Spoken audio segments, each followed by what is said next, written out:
नमस्कार मित्रांनो, आज बरेच दिवसांनी दीनानाथ प्रकरणावर व्यक्त होत आहे। खरं तर व्यक्त होण्याची इच्छा नव्हती, तरी होत आहे। इच्छा अशासाठी नव्हती कारण एरवी तुम्ही राजकारणावर बोलता, आंतरराष्ट्रीय राजकारणावर बोलता, अशा विषयांवर बोलता ज्याचा तुमच्या दैनंदिन आयुष्याशी संबंध नसतो, तेव्हा टीका टिप्पणी केली तर ज्याच्यावर टीका टिप्पणी करता तो तुमच्या स्वतःच्या आयुष्यापासून बराच दूर असतो, तुमचा त्याच्याशी संबंध नसतो। राजकीय नेत्यांवर टीका टिप्पणी करण्याची त्यांनाही ती ऐकून घेण्याची सवय असते आणि त्यामुळे भ्रष्टाचाराचे आरोप किंवा काही त्यांच्या वक्तव्यांची चेष्टा केली तर त्यांनाही त्याची सवय असते। गेंड्याची कातडी असल्याशिवाय कोणी राजकारणात टिकू शकत नाही। पण जेव्हा दीनानाथ प्रकरणासारखी गोष्ट घडते आणि त्यातनं समाजात गेली 25-30 वर्ष कालवलं गेलेलं जातीयवादाचं विष इतक्या वेगाने बाहेर पडतं, त्याचे फुटकार बाहेर पडतात आणि त्यावर कसंही व्यक्त झालं तरी शेवटी तुमच्याकडे या जातीच्या नाही तर त्या जातीच्या चष्म्यातनं बघितलं जाणार आणि त्याच्यामुळे व्यक्त होऊन फायदा आहे का? काही कोणाचं भलं होणार आहे का? केवळ जातीयवादी आरोपांपुरतं या व्हिडिओकडे बघितलं जाणार आहे, अशी मनात थोडीशी एक भीती होती, म्हणून ते टाळलं होतं। दुसरी गोष्ट, जे तपशील 4-5 दिवसांनंतर समोर आलेले आहेत, जी चौकशी सुरू झालेली आहे, त्या चौकशीत सत्य समोर येईलच। पण पहिल्या दिवशी ते तपशील उपलब्ध नसताना, पुढच्या 2-3 दिवसात ते तपशील उपलब्ध होऊ लागले असताना त्याच्यावर व्यक्त होणं, पुन्हा एकदा सांगतो, इराकमध्ये काय चाललंय किंवा दिल्लीमध्ये काय चाललंय किंवा मंत्रालयात काय चाललंय याच्यावर व्यक्त होणं तपशील माहीत नसताना पूर्ण शक्य असतं, कारण तिथले विषय, तिथले लोक, त्यांना टीका टिप्पणी सहन करायची असलेली सवय, या गोष्टी वेगळ्या असतात। जेव्हा विषय संवेदनशील असतो तेव्हा या गोष्टींचं भान बाळगावं लागतं आणि त्यामुळे काही मुद्द्यांवर बोलणं हे या व्हिडिओचं उद्दिष्ट आहे। याच्यामध्ये कोण दोषी आहे कोण नाही आहे हा विषय माझ्या दृष्टीने चौकशीत समोर येईल आणि चौकशीत जो कोणी दोषी आढळेल त्याला जी काही शिक्षा असेल, जो काही दंड असेल ते होणं अपेक्षित आहे। याच्यामध्ये 2 पक्ष पडलेले आहेत। जातीच्या दृष्टीनेही 2 पक्ष, कारण या दीनानाथ हॉस्पिटलमधली नावं केळकर, घैसास वगैरे असं ऐकलं की म्हणजे हे ब्राह्मणांचं हॉस्पिटल आहे वगैरे, अशा प्रकारचं एक चित्र रंगवलं जातं आणि मग ब्राह्मण विरुद्ध बहुजन असा रंग त्याला दिला जाण्याचा प्रयत्न करण्यात आला। त्याच्यावरही लोकांनी जातीयवादाची पोळी शेकली आणि त्याच्यामुळे ब्राह्मण समाजातल्या लोकांनाही त्यांच्याकडनंही समाज माध्यमांवर अशा प्रकारच्या प्रतिक्रिया आल्या की मग काय त्यांनी काय देश सोडून जावा का, त्यांनी इथे प्रॅक्टिस करूच नाहीये, चांगुलपणाचा काही जमानाच गेलेला आहे, तुम्ही चालवा हॉस्पिटल वगैरे। म्हणजे अशा प्रकारची टिप्पणी देखील तितकीच क्लेशदायक होती की जे काम ब्रिटिश करू शकले नाहीत, जे काम मुघल करू शकले नाहीत, ते आपल्या जाणत्यांनी किती ताकदीने उभं करून दाखवलेलं आहे याची प्रचिती त्याच्यात आली। दुसरा मुद्दा याच्यामध्ये समोर आला तो म्हणजे राजकीय कार्यकर्त्यांचा या सगळ्या प्रकरणामध्ये असलेला वावर। अनेकांना याचं दुःख झालं की भारतीय जनता पार्टीच्या कार्यकर्त्यांनी डॉक्टर घैसास यांच्या आईवडिलांच्या काहीतरी क्लिनिकची तोडफोड केली का, तिथे जाऊन आंदोलन केलं, त्याला आमदार चित्रा वाघ यांनी त्यांचं समर्थन केलं आणि कोणतीही परिस्थिती असं हे न करता हे कसं केलं गेलं किंवा भाजपाने जे सगळं इनकमिंग केलंय त्याची फळं ही भाजपाला भोगावी लागतायत का, अशा प्रकारची प्रतिक्रिया आली। काही मित्र जे आज मुख्यमंत्री जी हेल्पलाईन आहे मुख्यमंत्री कार्यालयाची किंवा त्याच्या आधीपासून या सगळ्या हेल्पलाईनच्या प्रकरणात कार्यरत होते, त्यांच्या दृष्टीने हा विषय आहे की मुख्यमंत्री कार्यालयातनं फोन गेल्यावर देखील हॉस्पिटल काही करत नाही, हा एका प्रकारे सरकारला आव्हान दिल्यासारखा विषय आहे। आणि याच्यापूर्वी जे जे कोणी मुख्यमंत्री महाराष्ट्राला लाभले त्यांच्या बाबत जेव्हा अशी घटना घडली ती योग्य का अयोग्य हे ठरवण्याचं हे ठिकाण नाहीये. पण तेव्हा अशाच प्रकारे जरब बसावी अशा प्रकारे गोष्टी केल्या गेल्या. कारण मुख्यमंत्री कार्यालयात राज्यातले लोक, कानाकोपऱ्यातले लोक मोठी आस घेऊन येतात आणि तिकडे जे लोक आहेत आणि हे एकनाथ शिंदेच्या कार्यालयात असलेले लोक आहेत. त्याच्या आधीची ही गोष्ट आहे, देवेंद्रजी पूर्वी मुख्यमंत्री होते तेव्हाही लोक होते. हे लोक सेवा भावनेने या गोष्टी करतात. हे खूप अवघड असतं कारण तुमच्याकडे मदत मर्यादित असते आणि लोक कोणाकोणाचे तरी रेफरन्सेस घेऊन येत असतात. कारण एक प्रश्न त्याच्यावर विचारण्यात आला की आमदारांचे स्वीय सहाय्यक असणाऱ्या व्यक्तीला 10 लाख रुपये काही जड होते का, किंवा मग तो कोणाचा तरी कोणतरी होता म्हणून मंत्रालयातनं फोन केला गेला. मला असं वाटतं जो कोणी त्या अवस्थेत असतो त्याच्यासाठी मदत करण्याची भावना ही पहिले असते. त्याच्यात थोडंसं पत्रकार असतील, राजकीय लागेबांधे असलेल्या लोकांना या व्यवस्थेचा फायदा थोडा जास्त मिळतो. पण मला असं वाटत नाही की ते जे मुख्यमंत्री कार्यालय आहे किंवा जे मंत्रालयातनं जे अशा प्रकारची हेल्पलाईन चालवतात ते काही केवळ राजकीय कनेक्शन बघून मदत करतात असं मला वाटत नाही. पण तो मुद्दा तिथे एक समोर येतो. आणखीन एक मुद्दा याच्यातनं पुढे आला की याच्यामध्ये चूक कोणाची आहे. हे चूक भिसे दाम्पत्याची आहे का, की पूर्वी ते त्या हॉस्पिटलमध्ये गेले होते आणि तिकडे त्यांना सांगण्यात आलं होतं की तुम्ही ही ट्रीटमेंट करू नका कारण त्या महिलेच्या आयुष्याला त्याच्यातनं धोका निर्माण होऊ शकतो, आणि मग त्यांनी तरी देखील IVF ट्रीटमेंट घेतली आणि मग कॉम्प्लिकेशन झाली, मग पुन्हा तिथेच गेले. म्हणजे अशा प्रकारचा सल्ला देऊनही तुम्ही जेव्हा गोष्टी करता तेव्हा तुम्ही त्याच हॉस्पिटलमध्ये जायला पाहिजे का असे प्रश्न विचारणारे होते. आणि दुसरीकडे हॉस्पिटलचं काम हे येणाऱ्या माणसाला चांगली ट्रीटमेंट देणं.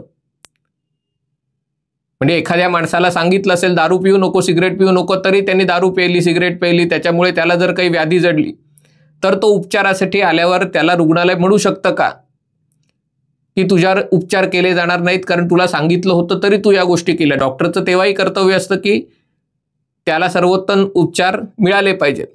आता ही जी दिरंगाई झाली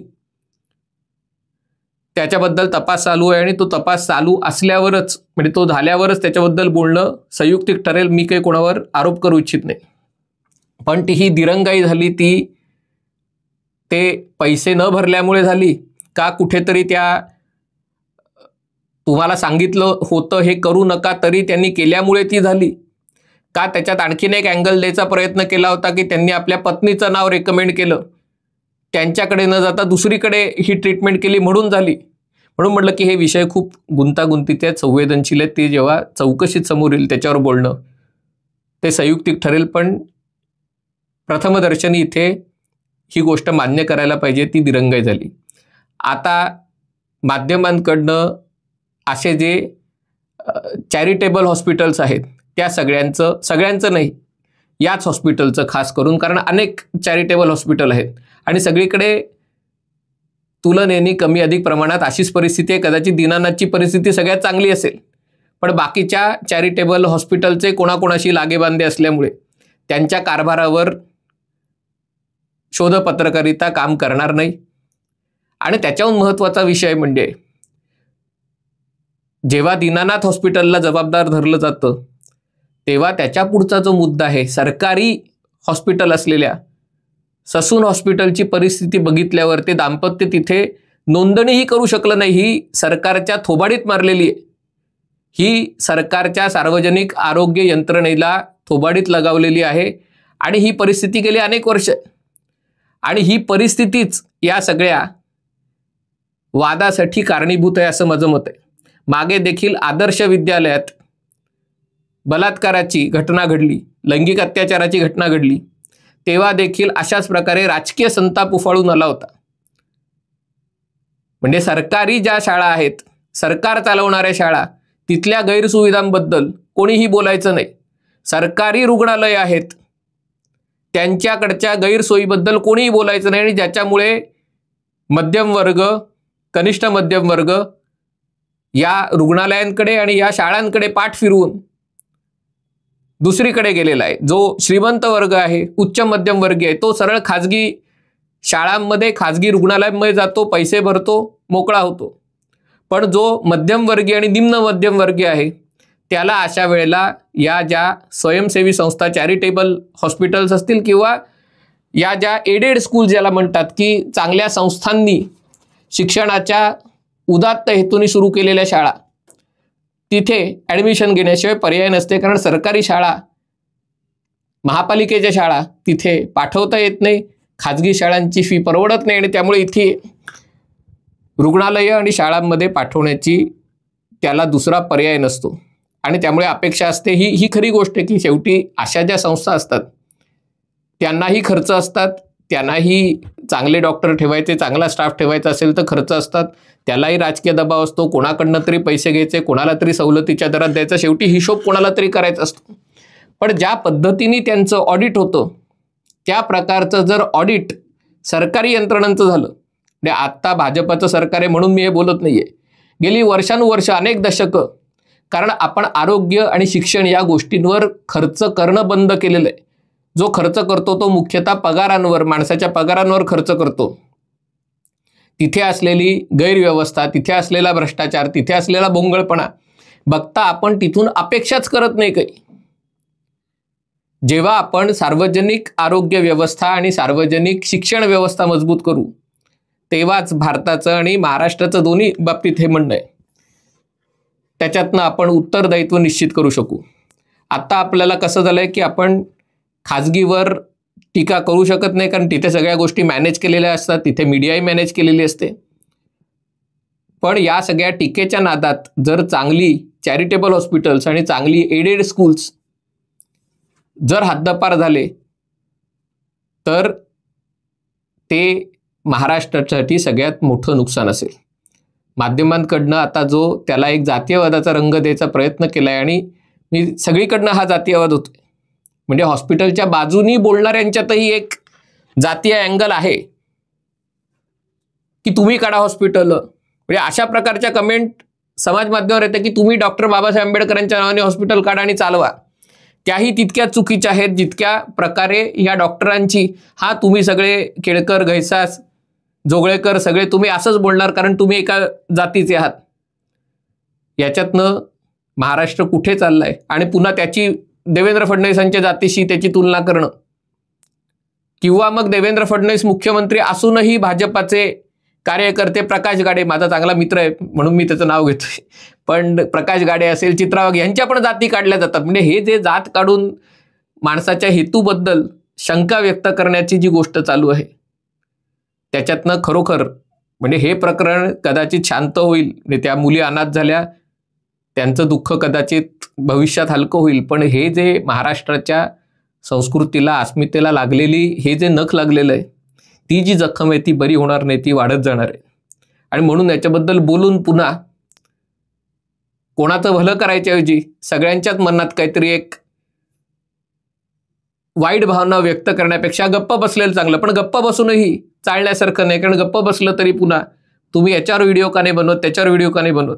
पण मला असं वाटतं की अशा परिस्थितीत हे 3-4 मुद्दे पुन्हा एकदा आपल्याला त्याची उजळणी करणं आवश्यक आहे की जी अपेक्षा आपण चॅरिटेबल हॉस्पिटलकडनं व्यक्त करतो ती अपेक्षा आपण सरकारी हॉस्पिटल, जे हॉस्पिटल बघा, KEM तरी त्याच्यात बरं चांगलं हॉस्पिटल, जे महापालिकेचं हॉस्पिटल आहे त्या चांगलं आहे, पण जे हॉस्पिटल बघा, ससून हॉस्पिटल बघा, खरोखर अशी अवस्था जर सरकारी हॉस्पिटलची असेल का आपल्याला एम्सचं नाव घ्यावं लागतं. कारण आणि हे फक्त महाराष्ट्रापुरतं नाही आहे, सगळ्या राज्यांमध्ये अशीच ह्याच्यानं वाईट परिस्थिती आहे.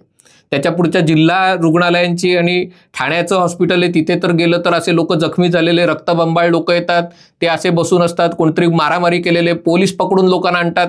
अशा प्रकारच्या वातावरणात तुम्हाला उपचार करायला गेलात की माणसाला घाम फुटतो बघून. तर त्यामुळे हा एक पहिला मुद्दा. दुसरा मुद्दा, ही जी सगळ्या एडेड शाळा, चॅरिटेबल हॉस्पिटल्स, त्याचं कामकाज अधिक पारदर्शक पद्धतीने व्हायला पाहिजे. त्याच्यावर एक काय म्हणतात, जर सरकार त्यांना अनुदान देत असेल कुठल्या गोष्टीसाठी तर ते उत्तरदायित्व निश्चित व्हायला पाहिजे. पण त्याच प्रकारचा न्याय हा सरकारी आणि खाजगी या दोघांनाही लागणं आवश्यक आहे. आणि तिसरी गोष्ट याच्यातनं पुढे आली की पत्रकारांनी पण या सगळ्या गोष्टीचा जो चोथा केलेला आहे कुठलीही माहिती न मिळवता कोणी आरोप केला की हेडलाईन करायची, ब्रेकिंग न्यूज करायची. राजकीय कार्यकर्त्यांनी घाई करून त्याच्याबाबत स्वतःची पोळी भाजून घेण्यासाठी किंवा विरोधी पक्षांनी त्याचा मुद्दा बनवू नये याच्यासाठी आपण पुढाकार करून गोष्टी करायची. या सगळ्या गोष्टी ह्या अशा प्रकारच्या गोष्टी चिघळायला मदत करत आहेत. आणि त्यामुळे सगळ्यांनीच संयम दाखवायची, थोडासा स्वतःशी विचार करण्याची. कारण आज जे एका घरात झालं ते उद्या दुसऱ्या घरात, तुमच्या आमच्या सगळ्यांच्या घरात होऊ शकतं. आणि त्यामुळे शेवटी समाजाला चांगल्या डॉक्टरांची गरज आहे, चांगल्या आरोग्य व्यवस्थेची गरज आहे आणि चांगल्या सरकारी मदत यंत्रणेची गरज आहे. आणि त्यामुळे एखादा असा प्रसंग आल्यावर प्रत्येकाने एकमेकांचे कपडे फाडायला धावलं तर याच्यातनं होणारं नुकसान हे समाजाचं आहे. जेवढ्या लवकर आपल्याला हे समजेल तेवढंच ते महाराष्ट्रासाठी चांगलं आहे. हा व्हिडिओ आपल्याला आवडला असेल तर कृपया लाईक करा, शेअर करा आणि हे चॅनल सबस्क्राईब करण्याची विनंती आहे. तुर्तास इथेच थांबतो. पाहत रहा MH48.